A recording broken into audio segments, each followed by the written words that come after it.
मैं किसी अज्ञात वेबसाइट पर सर्फ कर रहा था। तभी एक ऑनलाइन सेकंड हैंड मार्केट का विज्ञापन दिखा।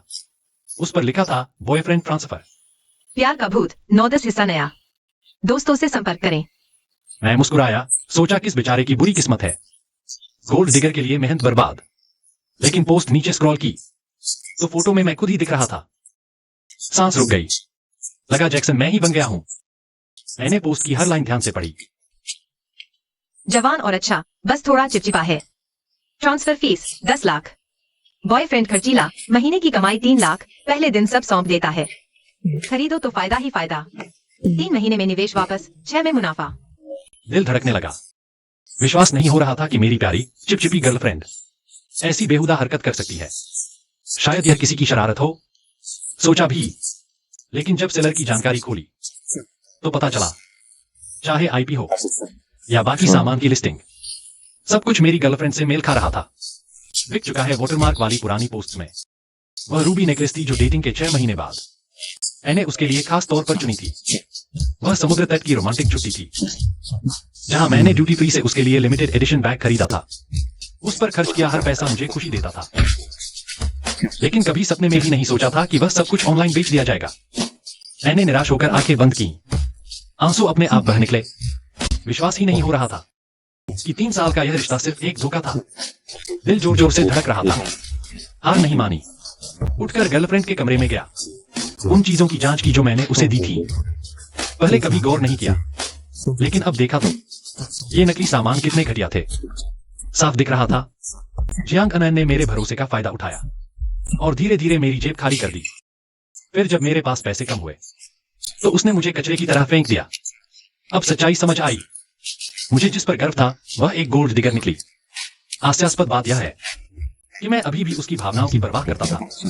तीसरी सालगिरह पर कंपनी में फंड की दिक्कत थी, लेकिन गर्लफ्रेंड को एक अच्छा तोहफा देने के लिए मैंने ऑनलाइन सेकंड हैंड मार्केट खोला। अपनी पुरानी घड़ी बेचने की सोची, कुछ पैसे जुटाने के लिए। लेकिन यह झटका सहन नहीं हुआ।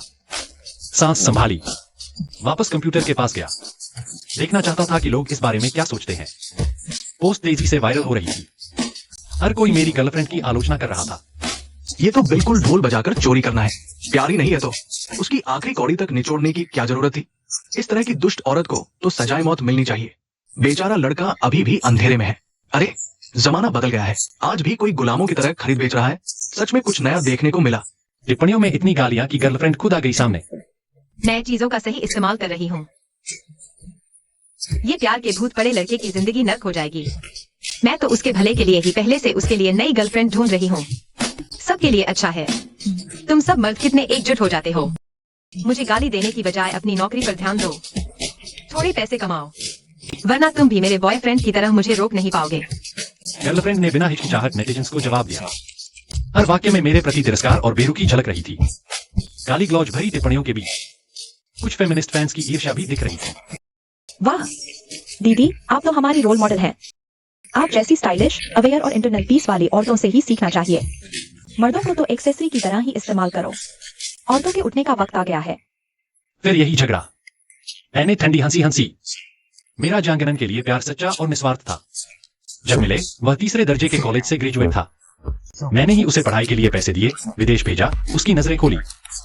मैंने उसके साथ कभी बुरा बर्ताव नहीं किया। ब्रेकअप के बाद भी मुझे अपमानित करने का हक नहीं था। उन चापलूसी भरी बातों ने जांगनन को बहुत खुश कर दिया। एक घमंडी इमोजी भेजने के बाद उसने अपने नए बॉयफ्रेंड की फोटो कमेंट्स में पोस्ट कर दी। बहनों, खुद के लिए थोड़ा सोचो। मेरा अभी का बॉयफ्रेंड अमीर है और हैंडसम भी। इंसान की फितरत ही है फायदे की तरफ भागना। अब जब बेहतर मिल गया है तो मुझे चुनाव तो करना ही था। चिंता मत करो। कमेंट्स में उन गंदे मर्दों की नैतिकता की क्लास मैं दिल पर नहीं लेती। ये ब्रेक अब तो पक्का है। फोटो में जांगनन मर्द की बाह में चिपकी हुई थी, शर्माते हुए अपना सिर उसकी गर्दन से लगाए हुए। वह इंटीमेट नजारा मेरे दिल पर सुस्त चाकू से वार करने जैसा था। मेरी रग रग में गुस्सा और दर्द भर गया। मैंने वेब पेज बंद किया।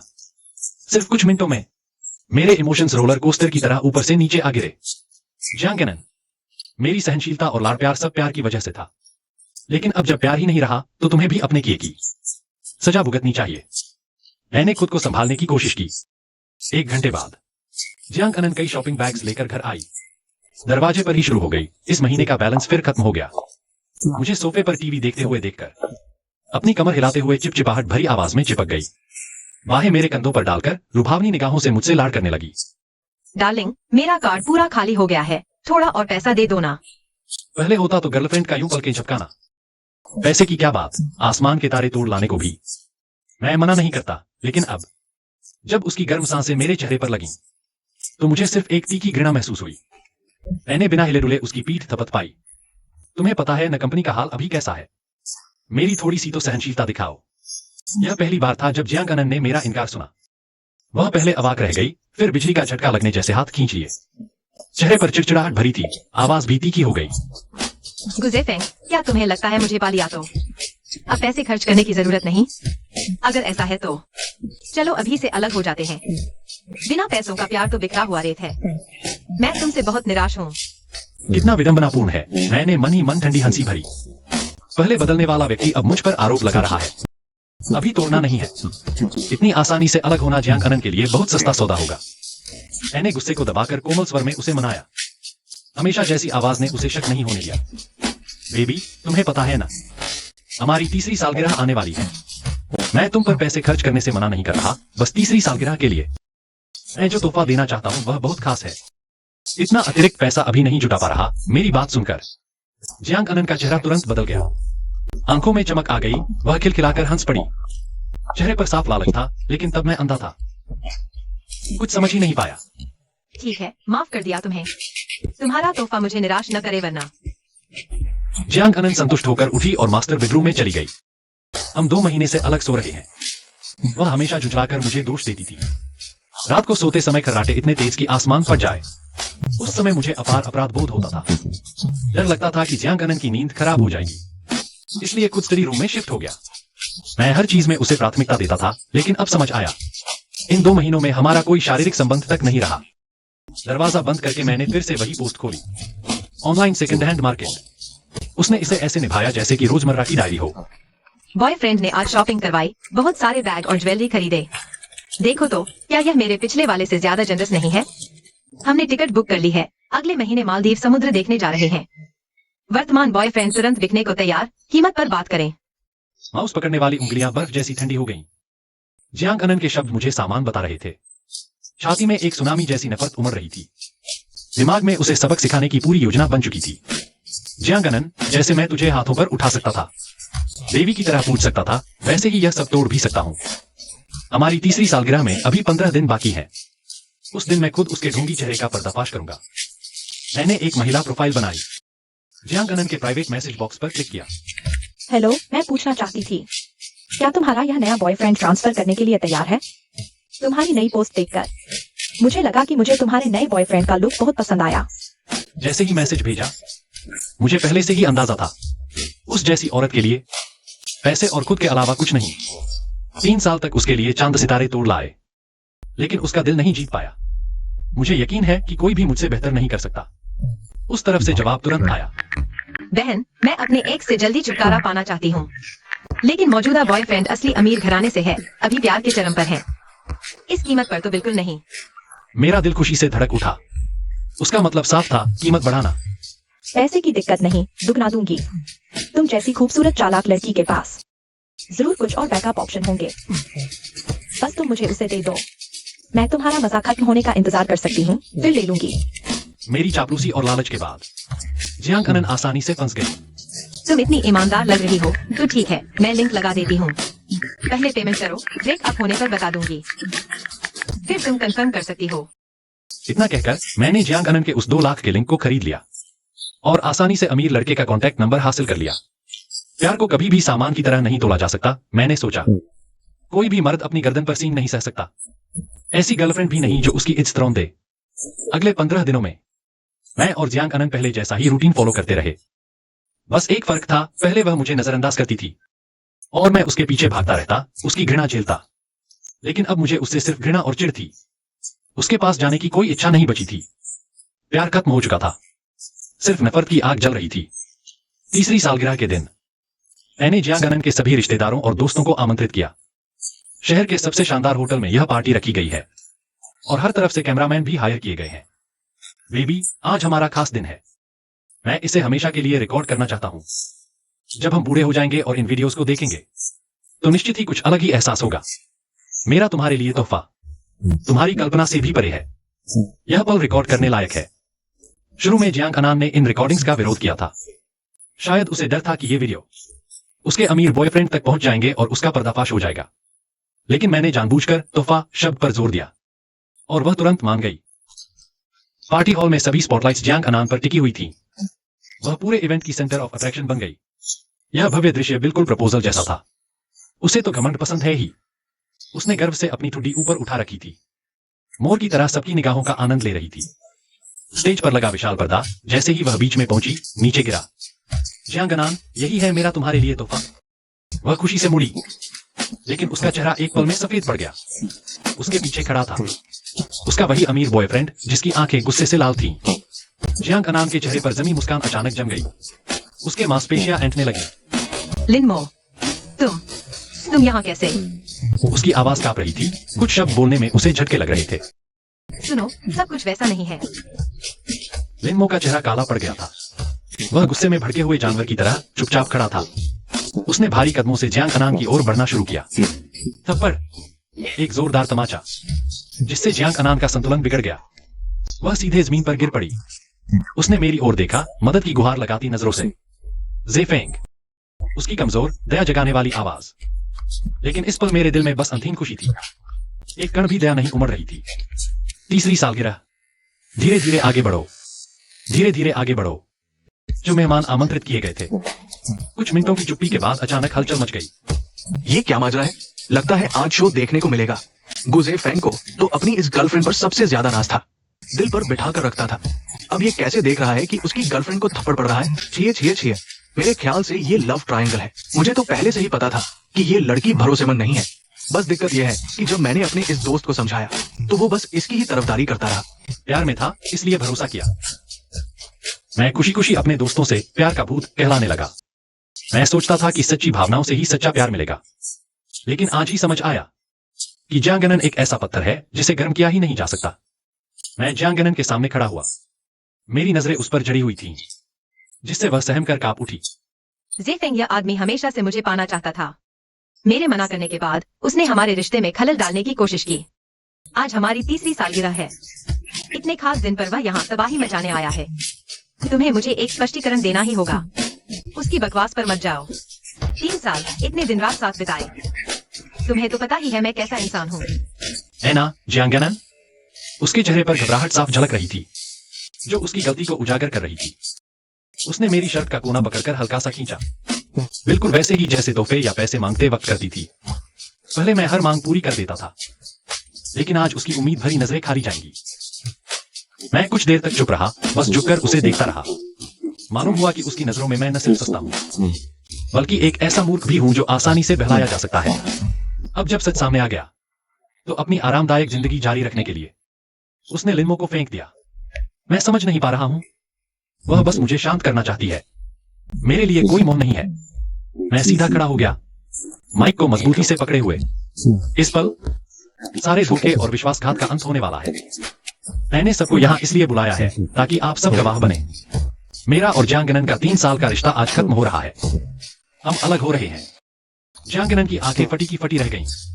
वह अविश्वास से मेरी तरफ देख रही थी, आवाज चीखती हुई। ज़ेफेंग, तुम क्या बकवास बोल रहे हो? अलग क्यों हो रहे हो? क्या लिनमो उस नीच ने तुम्हारे कान भरे हैं? तुम आदमी भी हो या नहीं? एक अजनबी की बातों पर यकीन कर लिया और मुझ पर भरोसा नहीं किया। जियांग अनान उठने की कोशिश कर रही थी, लेकिन पैर फिसल गया और वह फिर से मेरे पैरों के पास गिर पड़ी। उसकी सफेद पोशाक पर गंदगी लग गई, बाल माथे पर बिखर गए, बड़ी शर्मनाक हालत में दिख रही थी। नीचे से आती सी की बाजी और मेरा बेरुख चेहरा उसे और भी उग्र बना रहे थे। मुझे तुमसे बहुत निराशा हुई है। तुम जैसे मूर्ख आदमी से अलग होना ही बेहतर है। हालांकि मैंने 3 साल तुम्हारे साथ बिताए। तुम्हें मेरा मानसिक क्षति का मुआवजा देना होगा। मैं हंस दिया, होंठ के कोने खींचे। उस औरत को देख रहा था जिसकी नजर में सिर्फ पैसा था। अचानक मन थोड़ा भटक गया। जब पहली बार मिले थे, वो सिर्फ कॉलेज की गरीब छात्रा थी। हमारी कंपनी की एनुअल पार्टी में पार्ट टाइम होस्टेस का काम कर रही थी। वो साफ नजरें, वो शर्मीला अंदाज। बस एक नजर देखा और दिल चुरा लिया। जब मैं उपहार देता, वो रो पड़ती, मेरी गले लगाकर कसम खाती कि जिंदगी भर मेरे प्यार का बदला चुकाएगी। और जब मैंने उसकी फीस भरी, उसने दृढ़ता से दांत पीसकर कहा, यह पैसा मैं नौकरी लगने पर जरूर लौटाऊंगी। वो तब ईमानदार और दिल को छूने वाली थी, लेकिन मैं भूल गया, इंसान का दिल सबसे ज्यादा बदलता है। पुरानी यादें सामने टूट रही हैं, बची है बस वो लालच से भरी शक्ल। जियांग अनन, तुम्हें लगता है तुमने बखूबी छिपा लिया? तुम्हें यकीन है मेरे पास सबूत नहीं है? शुरू से अंत तक तुम सिर्फ एक सोने की खोजी हो, मर्दों को कठपुतली बनाना चाहती हो। तुम्हारी क्या हिम्मत है मुझसे मानसिक क्षति का मुआवजा मांगने की? यह कहते हुए मैंने स्टाफ को इशारा किया। पीछे के एलईडी स्क्रीन पर स्लाइड्स चलने लगीं। जब जियांग अनन का वो बॉयफ्रेंड ट्रांसफर पोस्ट सामने आया तो उसकी पुतलियां फैल गईं। उसके चेहरे का रंग उड़ता चला गया। तुम्हें पहले से पता था? वह मेरी तरफ डरी हुई नजरों से देखने लगी, पछतावे में डूबी हुई। नहीं, सच्चे प्यार को ठुकराने का पछतावा नहीं, बल्कि अपने काले कारनामों के खुल जाने का डर। स्क्रीन पर एक के बाद एक स्क्रीनशॉट चल रहे थे। नीचे का शोर और भी बढ़ गया। अरे नहीं, पहली बार सुन रहा हूँ बॉयफ्रेंड ट्रांसफर करने का। इतनी बेशर्म गोल्ड डिगर। लाओ गो ने इतना अच्छा बर्ताव किया, कृतज्ञ। कानून ने इसे बचा लिया, नहीं तो इसे जिंदा दफनाना चाहिए था। सब कुछ चाहिए इसको, ब्रेक भी नहीं लेती रिश्तों के बीच। कहीं आसमान से बिजली गिरकर सजा न दे दे। नीचे से आ रही नफरत भरी आवाजों ने जियांग अनन का चेहरा पीला कर दिया। उसने मुंह खोलना चाहा अपनी सफाई देने के लिए, लेकिन कोई तर्क नहीं सूझ रहा था। जियांग अनन, अपने दिल से पूछो, मैंने तुम्हारे साथ कभी कुछ गलत नहीं किया। प्यार पर जबरदस्ती नहीं की जा सकती। अगर तुमने ब्रेकअप कहा होता, मैं जबरदस्ती नहीं करता, लेकिन तुम्हें इस तरह नहीं करना चाहिए था। जियांग अनन जमीन पर बैठकर रोने लगी। उसके कंपा रहे थे, सिसकियां निकल रही थीं। चेहरा ढके हुए, मेरी आंखों में देखने की हिम्मत नहीं। मेरे दिए पैसे मैंने कभी सोचा ही नहीं था कि वापस आऊंगा, लेकिन तुमने तो मुझे सिर्फ एक एटीएम मशीन समझा। जो बैग और ज्वेलरी मैं तुम्हें दिलाता था, वो सारे कीमती गहने जिनके मेरे लिए मायने थे, तुमने उनकी नकली कॉपी बनवाकर बेच दिए। अब मुझे पछतावा हो रहा है। पहले जो पैसे दिए, जो चीजें खरीदी, वो सब तुम्हें वापस करनी होंगी, नहीं तो मैं कोर्ट का नोटिस भेजने से नहीं हिचकूंगा। जियांग अनन का चेहरा विकृत होने लगा। पास में चुपचाप खड़ा लिन मो भी इस मौके पर वार करने लगा। इसी समय उसने भी वार किया। मेरा हिस्सा भी वापस करो, सब एक साथ। अभी तक वो ऊंचाइयों पर बैठी थी, आज उनकी तीसरी सालगिरह थी। सबकी नजरें उस पर टिकी होनी चाहिए थीं। जियांग अनन को यकीन नहीं हो रहा था। दो ऐसे आदमी जिन्होंने कहा था कि वो उससे बेहद प्यार करते हैं, आज उसके साथ ऐसा कर रहे हैं। होंठ काटते हुए वो कुछ देर तक मुंह ही चलाती रही। मेरे पास पैसे नहीं हैं। उसकी आवाज रुकी हो गई। पहले वाला घमंड और जोश गायब था। भौहों के बीच की सिकुड़न में मुश्किल और शर्मिंदगी साफ झलक रही थी। मैंने हल्का सा मुस्कुराया, आवाज में जरा सी भी गर्मजोशी नहीं थी। तो फिर कोर्ट का नोटिस आने का इंतजार करो। यह कहकर मैंने पीछे मुड़कर सबको जाने का इशारा किया। पीछे से जियांग अनन अभी भी हार नहीं मान रही थी। वो अब भी मेरी हमदर्दी जगाने की कोशिश कर रही थी। उसने नाजुकता का नाटक किया और पैर मोड़ लिया। जिफेंग, देखो मैं ऐसी हूँ। क्या तुम्हारा दिल नहीं दुखता? मैं जानती हूँ तुम मुझसे कितना प्यार करते हो। एक और मौका दे दो, ठीक है?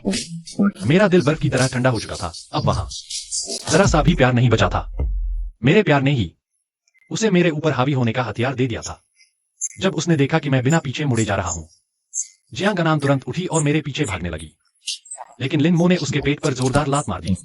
कमीनी, ये झूठे प्यार के बोल तुमने कितने मर्दों को सुनाए होंगे। मैं ही मूर्ख था जो तेरे ढोंगी चेहरे पर फंस गया। तेरी जैसी औरत को तो कीचड़ में ही गड़ा रहना चाहिए, कम से कम मेरे दायरे में तो। मैं कभी तुझे उभरने नहीं दूंगा। लिन मो की आंखें लाल हो गईं। उसने जियांग अनन को घूरकर देखा और फिर तुरंत वहां से चला गया। जियांग अनन का चेहरा बिगड़ा हुआ था। वो पेट पकड़कर दर्द से कराह रही थी, दांत भींचे हुए। चिल्लाने की आवाज तक नहीं निकल पा रही थी। यह सब अपनी करनी का फल है, अब किसे दोष दोगी? मैं उस फ्लैट में लौट आया जहां हम 3 साल साथ रहे थे। जैसे ही दरवाजा खोला, वो जियांग अनन की खास खुशबू आने लगी। अब वो हर समय आसपास घूमने वाली शख्सियत नहीं है। इस बड़े घर में अब सिर्फ सूनापन और ठंडक है। दिमाग में जियांग अनन का आखिरी सवाल गूंज रहा है। जिफेंग, क्या तुम्हें मुझे ऐसा देखकर दिल में दर्द नहीं होता? 3 साल का सच्चा प्यार, दिन रात साथ, दर्द कैसे नहीं होगा? लेकिन वो दर्द पुराने यादों के धागों में बंध गया है। अब उसका जियांग अनन से कोई लेना देना नहीं। बाथरूम में जाकर नल खोला और नहा लिया। शरीर और दिमाग पहले से कहीं ज्यादा हल्का महसूस हो रहा है। अब जियांग अनन को पालने के लिए खुद पर इतना दबाव डालने की जरूरत नहीं साल भर के छोटे बड़े त्योहारों और यादगार दिनों के लिए तोहफे और सरप्राइज की प्लानिंग में दिमाग खपाना पड़ेगा। मेरी नजर डेस्क पर रखे फोटो फ्रेम पर पड़ी। उस वक्त हमारा प्यार इतना गहरा था, मैंने उसके चेहरे को हाथों में थामा। उसने अपने मोटे होंठ फुलाकर मेरे गाल पर हल्का सा चुंबन दिया। उस पल सारी यादें बुलबुले की तरह फूटकर बिखर गईं। फ्रेम को कूड़ेदान में फेंककर कंप्यूटर खोला। इनबॉक्स में कई अनरीड मैसेज दिखे। बहन, मुझे अब मेरे करंट में दिलचस्पी नहीं। बस तुम कंफर्म कर दो। पैसे आते ही मैं तुम्हारे लिए अपना बॉयफ्रेंड ट्रांसफर कर दूंगी। जवाब क्यों नहीं दे रही? अगर कीमत ज्यादा लग रही है तो मैं ओरिजिनल प्राइस पर भी दे सकती हूँ। कैसा रहेगा? दोनों लड़कों के कॉन्टैक्ट दूंगी। खरीदो और फायदा उठाओ। सामने वाली जियांग आनान अभी भी हमारी आखिरी कीमत निचोड़ने की कोशिश में है। उसे इस तरह नाचते कूदते नटखट की तरह देखना बेचैन और परेशान। दिल का भारीपन और दुख धीरे धीरे कम हो रहा है। मैंने देखा है तुमने मैसेज पढ़ लिया है। बहन, जल्दी जवाब दो। मेरे पास का सामान बहुत डिमांड में है। तुम्हारी ईमानदारी देखकर ही बॉयफ्रेंड ट्रांसफर करने को तैयार हुई थी। अगर जवाब नहीं दोगी तो मैं दूसरा खरीदार ढूंढ लूंगी। मैंने फिर भी जवाब नहीं दिया, बस चुपचाप खरीदी वाला पेज खोला और जो लिंक ऑर्डर की थी उसका रिफंड रिक्वेस्ट कर दिया। अगले ही पल मैसेज नोटिफिकेशन की आवाजें लगातार आने लगी। मैंने एक भी नहीं देखा, सीधे वे पेज बंद कर दिया। स्विवल चेयर पर पीछे झुककर बैठ गया। जियांग अनान ने मुझे जो धोखा दिया, जो चोट पहुंचाई, उसकी सजा बस इतनी ही नहीं है। कुछ ही देर में दिन में बुलाई हुई वीडियो टीम ने वहां हुई सारी घटनाओं का एडिटेड वीडियो भेज दिया। मेरी कंफर्मेशन मिलते ही उसे लोकल के ट्रेंडिंग मीडिया अकाउंट पर अपलोड कर दिया गया। और इस तरह के धमाकेदार स्कैंडल फैलने की रफ्तार मेरी सोच से कहीं ज्यादा तेज थी। बस एक रात सोया। अगले दिन जब वीडियो ऐप खोला, अरे बाप रे, जियांग अनान के नाम का ट्रेंड टॉप पर चढ़ गया है। ये टॉप ट्रेंडिंग लिस्ट में नंबर 1 पर आ गया है। ऐसी औरतें भी होती हैं? मेरी तो आंखें खुल गईं। मुझे ऐसी क्यों नहीं मिलती? वो मर्द तो बहुत रोमांटिक और अमीर निकला। उसकी पूरी जानकारी लीक हो गई। वह एक एंटरटेनमेंट कंपनी का मालिक है। वाह, काश वो मालिक मुझे देख ले। मैं तो कभी भटकती ही नहीं। जियांग अनान जैसी औरतों से सावधान रहो।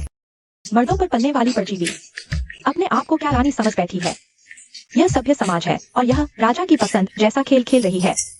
ऐसी औरतों को सबको मिलकर पीटना चाहिए। हम औरतों का नाम डुबो दिया। हमारी इज्जत ऐसी ही औरतों के कारण मिट्टी में मिल जाती है। अगर मैं उसे देख लूं तो थूक के पानी में डुबो दूंगी। इतनी बदनामी और गालियां कि जियांग अनान सोचली मर गई। और तो और भी सब कुछ बाहर आ गया। जियांग अनान ने मेरे साथ रहने के इन 3 सालों में टाइम मैनेजमेंट तो मास्टर लेवल का किया। इन 3 सालों में उसने मेरी पीठ पीछे कुल 11 मर्दों से संबंध बनाए, जिसे वह दोस्तों के साथ रोड ट्रिप कहती थी। वह असल में कॉलेज के लड़कों के साथ गुप्त डेट थी। उनकी बॉडी तो पसंद थी, लेकिन उनके पैसे नहीं, जिसे वह रिश्ते में स्पेस की जरूरत कहती थी। वह बूढ़े चिकने मर्दों के साथ दूसरे शहर में होटल में जाती थी। उनका पैसा लेती, लेकिन उनकी ताकत से संतुष्ट नहीं होती। इन 3 सालों में वह लगातार ऐसे मर्द की तलाश में थी जो मुझे पूरी तरह रिप्लेस कर सके। ये सब अंदरूनी खुलासे देखकर मुझे सचमुच उल्टी आने लगी। मैं बाथरूम में दौड़ा गया और उल्टी करने लगा। जियांग अनान, बस यही दुआ है कि जिंदगी में फिर तेरा सामना न हो। सब लीगल दस्तावेज तैयार करके मैं कोर्ट की तरफ गाड़ी लेकर निकला, लेकिन बेसमेंट से निकलते ही एक जानी पहचानी शख्स सीधी मेरी गाड़ी के सामने आ गई। मैंने जोर से ब्रेक मारे, गाड़ी रुक गई। टायरों ने सड़क पर काली लकीर छोड़ दी। हवा में जलती रबर की गंध फैल गई। मैंने भौहें तन गईं और ऊपर देखा। जियांग अनान का आधा शरीर सीधा मेरी गाड़ी के बोनेट पर पड़ा था। वह बिल्कुल टूटी हुई और बूढ़ी लग रही थी। उसने कल वाली ही शानदार ड्रेस पहन रखी थी, बस अब उस पर गंदगी के धब्बे थे। उसकी आंखें लाल थीं, होंठ कांप रहे थे, भौहें झुकी हुई। चेहरे का हर एक हाव भाव यह दिखाने की कोशिश कर रहा था कि वह कितनी बेबस है। लेकिन अब बहुत देर हो चुकी है। एक के बाद एक धोखे सामने आ चुके हैं। उसकी यह नाटकीय हालत देखकर अब मुझ पर कोई असर नहीं होता। मैं तो गाड़ी से उतरी भी नहीं, बस बेहद ऊपर खिड़की नीचे की। जियांग अनान, अब हमारा आपस में कोई रिश्ता नहीं रहा। तू यहाँ क्यों आई है? यह तो एक शानदार गेटेड कम्युनिटी है। अगर मैं नहीं होता तो इसकी जिंदगी में कभी इस जगह पर कदम रखने का मौका ही नहीं आता। जियांग अनान की पहले वाली अकड़ पूरी तरह गायब थी। उसने नीचे देखकर अपना हाथ देखा जो कंकड़ से छिल गया था। जानबूझकर उसने अपने चेहरे पर हाथ फेरा ताकि और भी ज्यादा बदहाल और दुखी दिखे। उसके खूबसूरत और नाजुक चेहरे पर बस एक हल्की सी शिकन उसे बेहद मासूम और लाचार बना देती थी। उसने मुंह खोला। आवाज निकलने से पहले ही आंसू टप टप गिरने लगे। ज़िफेंग, मैं सच में समझ गई, मैंने गलती की। पहले मैंने तुम्हारी कदर नहीं की। मुझे एक और मौका दो, ठीक है? मैंने गलती की, नई उत्तेजना में फंस गई। लेकिन मेरे दिल में सबसे महत्वपूर्ण जगह पर आज भी तुम्हारा ही नाम लिखा है। मेरी जवानी के सबसे खूबसूरत 3 साल मैंने तुम्हें दिए हैं। तुम मुझे ऐसे ही छोड़कर कैसे जा सकते हो? क्या तुमने नहीं कहा था मैं ही वो हूँ जिससे तुम हमेशा शादी करना चाहते थे? चलो आज ही रजिस्ट्री करवा लेते हैं, ठीक है? यह मेरी तरफ से माफी मांगने की सबसे बड़ी ईमानदारी है। आगे से मैं बिल्कुल समझदार और आज्ञाकारी बनकर तुम्हारे साथ रहूंगी। तुम्हारे थके हारे ऑफिस से लौटने पर मैं तुम्हारी सबसे समझदार और सुकून भरी शरण स्थली बनूंगी। इन 3 सालों में मैंने कई बार शादी का प्रस्ताव रखा, लेकिन हर बार जियांग अनान ने सख्ती से मना कर दिया। मैंने सोचा शायद उसे लगता है कि हमने पर्याप्त समय तक डेटिंग नहीं की, या शायद यह मेरी परीक्षा है, या शायद मैंने उसकी पसंद की हीरे की अंगूठी नहीं दी। मैं इंतजार करता रहा उसकी हाँ के लिए, उसकी खुशी के लिए, लेकिन मेरी ओर से दी गई हर चीज को उसने तुच्छ समझकर ठुकरा दिया। मैं अच्छी तरह जानता हूं आज का जियांग अनान सिर्फ इसलिए यहाँ है क्योंकि उसके पास अब कोई दूसरा विकल्प नहीं बचा। उसे मजबूरी में मुझे पकड़ना पड़ रहा है, सबसे आसान शिकार और सबसे ज्यादा निवेश करने वाला जीवन रक्षक। उसे कभी सच्चा पश्चाताप नहीं हुआ, उसे सिर्फ अपनी शान शौकत और चिंता मुक्त जिंदगी खोने का डर है। जियांग अनान, तू इस लायक है भी? मैंने तिरस्कार भरी नजरों से जियांग अनान को देखा। मेरी आवाज शांत थी, पर वह हार मानने को तैयार नहीं। ज़ेफेंग, मैं जानती हूँ तुम मुझसे नाराज हो, मुझसे नफरत करते हो, लेकिन तुम्हें पता है न कि मेरे घर वालों ने मुझे कितना दर्द दिया है। क्या तुम मेरी थोड़ी सी भी सहानुभूति नहीं कर सकते? जियांग अनान ने अपना सीना पकड़ा। उसके चेहरे पर गहरा दुख और पछतावा था। यह इसलिए नहीं कि उसे अपनी गलती का एहसास हुआ, बल्कि इसलिए कि उसकी बखूबी छुपाई गई चोरी पकड़ी गई। वह खुद से नफरत कर रही थी कि और बेहतर तरीके से क्यों नहीं छुपाई। मैं एक दूर दराज के गांव से हूँ। मेरा पूरा बचपन या तो माँ बाप की मारडांट में गुजरा, या उनके तू तो बोझ है के तानों में। शहर में पढ़ने आई तो आसपास के लोगों ने मेरे फटेहाल कपड़ों और गरीबी को देखकर मेरा मजाक उड़ाया। गलती मेरी नहीं थी, बस वो दिल में बुराई रखने वाले लोग थे जिन्होंने मुझे लालच के गड्ढे में धकेल दिया। बचपन से गरीबी का डर सताता रहा, इसलिए पैसा मेरे लिए इतना अहम हो गया।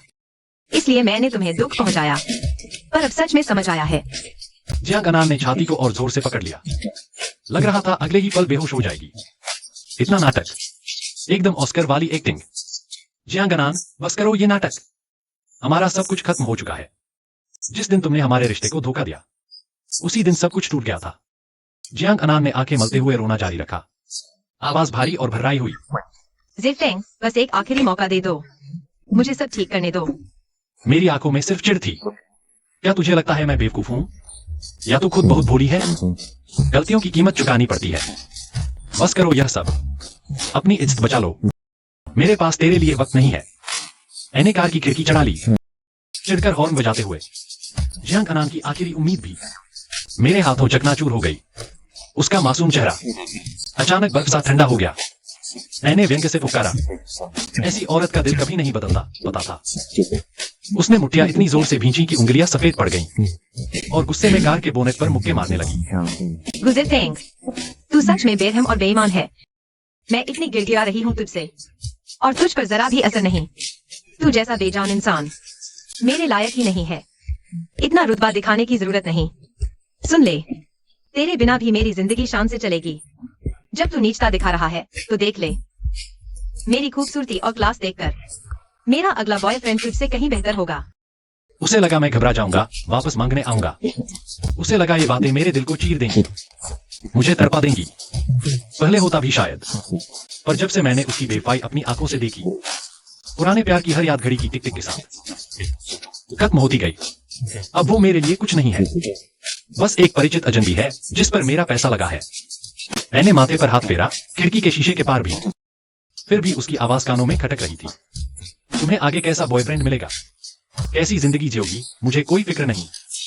मैं तो बस तुमसे पूरी तरह कट जाना चाहता हूं।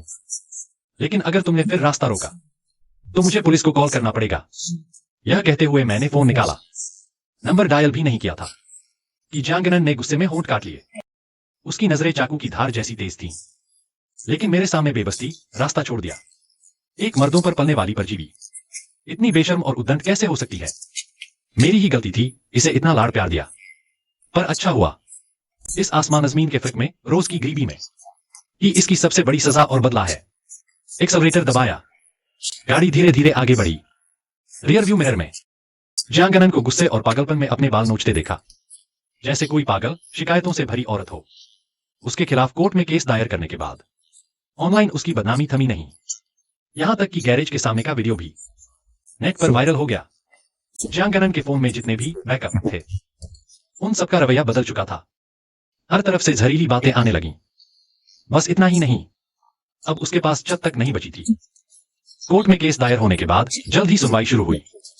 सुनवाई का दिन करीब आते ही जियांग के मैसेज गुस्से से गिड़गिड़ाहट में बदलने लगे। ज़ेफेंग, क्या तुम मुझे पूरी तरह तबाह करने पर तुले हो? आखिर मेरी जवानी के 3 सबसे अच्छे साल तुम्हारे साथ बीते हैं। क्या तुम मुझे छोड़ नहीं सकते? मैं तुम्हारे पैसे लौटाने की हालत में नहीं हूँ। तुम्हें मेरे घर की हालत पता है। मेरे माँ बाप मुझे नीचा दिखाते हैं। सिर्फ पैसे की वजह से ही वो मुझे जरा सा प्यार देते हैं। इन सालों में तुमसे जो कुछ भी पाया ज्यादातर मैंने अपने गांव के भाई को दे दिया। अब उनसे पैसे वापस लेना नामुमकिन है। माँ बाप ने मुझसे नाता तोड़ दिया है। मैं सचमुच मुसीबत में फंस गई हूँ। शुरुआत की गिड़गिड़ाहट, गुस्से भरी गालियां और फिर बिना इसकी डी। तुम मुझे अपने पास रख लो, चाहे नाम न भी हो। मैं अपने शरीर से तुम्हारे पैसे चुका दूंगी, ठीक है?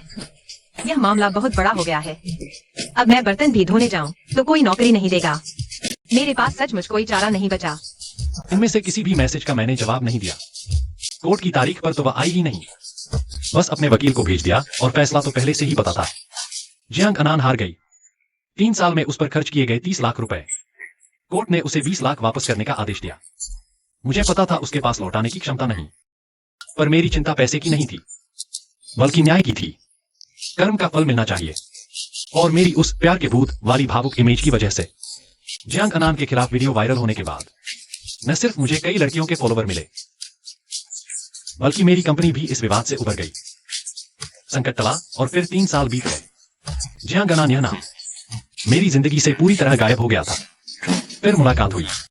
मेरी नई गर्लफ्रेंड थी। उसने मेरा हाथ पकड़ रखा था और मेरे कंधे पर सिर रखकर लिपटी हुई थी। मैंने उसे एक लिमिटेड एडिशन बैग दिखाया तो उसने मुंह बनाकर हिला दिया। यह बैग बहुत महंगा है, मुझे नहीं चाहिए। सालगिरह का 1 साल ही तो है, बस साथ में खाना खा लेंगे। मैंने उसे देखकर कहा, चाहे कितना भी महंगा हो, अगर तुम्हारे लिए है तो सब कुछ वर्थ है। शॉपिंग बैग लेकर लग्जरी ब्रांड की दुकान से बाहर निकल रहा था, तभी एक थकीहारी दुबली पतली सी शक्ल ने रास्ता रोक लिया। जियांग। मेरी आंखें उसकी आंखों से मिल गईं। रबर के दस्ताने पहने, हाथ में झाड़ू थी। सफाई कर्मचारी की वर्दी पहने हुई थी। उसके बाल पहले जैसे काले और चमकदार नहीं रहे, जंगली घास की तरह उलझे हुए थे। गोलमटोल गाल भी मुश्किलों में घिस लिए थे। कुछ झुर्रियां पड़ गई थी। वह घबराकर छिपना चाहती थी, पर उसकी नजरें मुझसे हटने को तैयार नहीं थी। पहले वाली चमक दमक बिल्कुल गायब थी। वह स्तब्ध खड़ी थी, टकटकी लगाकर मुझे देख रही थी। आंखों में अंतहीन पछतावा और निराशा एक साथ घुल-मिल गए थे। उसने मुंह खोला। शायद पुरानी बातें याद आ गईं, आवाज नहीं निकली, पर उसकी चुप्पी के होंठों की हरकत से मैंने वो 4 शब्द पढ़ लिए। बहुत दिन बाद मैंने कोई जवाब नहीं दिया। बेरुखी से उसके पास से गुजर गया। पीछे से उसकी वह बेबस कड़वी नजरें पीठ में छुरे की तरह चुभ रही थीं, और मेरी इच्छा थी कि उससे फिर कभी न मिलूं।